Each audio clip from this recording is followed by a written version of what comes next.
देखिए, पिछली बार जब हम लोग निरीक्षण करने आए थे तो आदिवासी सरना समिति के साथ और पूरे समाज के साथ निरीक्षण किए थे। सभी अनभिज्ञ हैं, लेकिन उनको यह तो मालूम है, इंजीनियरिंग नहीं जानते हैं, लेकिन ये मालूम है कि मेरा सरना स्थल को जबरदस्ती बर्बाद किया जा रहा है, उनका सांस्कृतिक धरोहर को बर्बाद किया जा रहा है, ताकि जो लाखों का प्रोसेसन चलता हो यहाँ ना आए।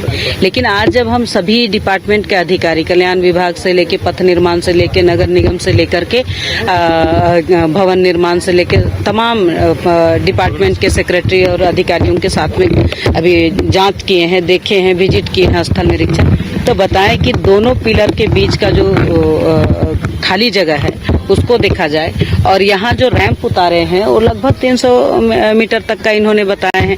अगर इसी को थोड़ा हम आगे बढ़ा दे तो कम से कम 150 से 200 मीटर आगे की ओर जा रही है, तो उसको अगर आगे बढ़ा दिया जो तो लाखों की संख्या में जो प्रोसेसन चलता है ये धरातल बच सकती थी। आप देखिए, कभी भी कोई डीपीआर बनता है तो डीपीआर बनते समय अगल बगल में क्या है इसका पूरी तरह से जायजा लिया जाता है, पूरी तरह से इसका निरीक्षण किया जाता है, जांच किया जाता है, इसका इन्वेस्टिगेशन किया जाता है कि किस तरह से रोड का निर्माण करते समय या हमारा रैंप उतरेगा या फ्लाईओवर बनेगा तो हाइट क्या होगा, अगल बगल किसी तरह का कोई धार्मिक स्थल, सामाजिक स्थल, पूजा स्थल तो नहीं है, इसका ख्याल रखा जाता। लेकिन आप देखो, रेलवे का लाइन है वहाँ अप कर दिए कि किसी को बिजली ना लगे, रेलवे को किसी तरह से क्षति ना पहुंचे। लेकिन आप रैंप उतारते समय आप डायरेक्ट देख सकते हैं कि जहाँ सरना स्थल है, जहाँ हमारा जो सरहुल पूजा होता है वहाँ पर लाखों का प्रोसेशन आते हैं, आंगन में इनका नृत्य होता है, पूजन होता है, यहाँ कहाँ हटेंगे। बिल्डिंग बायलॉज का भी ख्याल नहीं रखा गया। अगर आप देखेंगे तो पूरी तरह से नाली को कवर कर दिया है। पिछले बार जब हमने निरीक्षण किया था उसमें स्पष्ट हमने कहा था कि भारतीय संविधान का अनुच्छेद 338 का जो हमारा उपधारा 9 और 10(8) को हमने हवाला दिया था कि 10(8) में किसी तरह का कोई भी निरीक्षण और उनको आयोग अगर उनका जांच कर रहा है तो जांच करते समय किसी भी काम को आगे नहीं करना चाहिए। लेकिन जिस दिन से निरीक्षण हुआ उस दिन से दिन और रात काम किया जा रहा है। ये कहीं न कहीं जबरदस्ती आदिवासी समाज के सरना स्थल को, पूजा स्थल को, यानी कि आदिवासी का सांस्कृतिक कुठाराघात किया गया है कि उनको इस टाइप से दबाव कि कोई आगे ना बढ़ पाए। तो ये कहीं न कहीं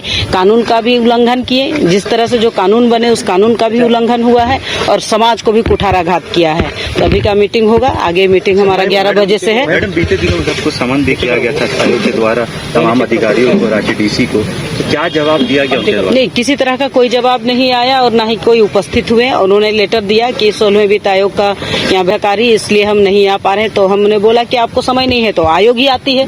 तो आयोग आई है, आज जांच कर रही है। अभी 11 बजे से चीफ सेक्रेटरी के साथ सभी अधिकारियों के साथ बैठक होगी। मीटिंग करने के बाद जो विशेष आएगा सामने उसको हम आपको पुनः एक बार बताएंगे। मैडम, सोल्यूशन क्या है? क्योंकि अब तो निर्माण हो चुका है। निर्माण हो गया तो निर्माण होते समय भी होता है ना कि अगर हमको सांस्कृतिक धरोहर को बचाना है तो उसको बचाने के लिए और क्या कर सकते हैं। तो जब तक अधिकारी के साथ नहीं बैठेंगे, पूरी टीम के साथ नहीं बैठेंगे तो कैसे चलेगा। बैठक तो करना पड़ता है ना। अगर आपको रैंप उतारना है, आज का बात नहीं है, ये वर्षों से चल रहा है प्रोसेसन, किसको नहीं दिखाई दिया, ये बहुत बड़ा क्वेश्चन बनता है। और जानबूझ करके सांस्कृतिक धरोहर को कुठाराघात किया गया है। झारखंड बंद बुलाया गया।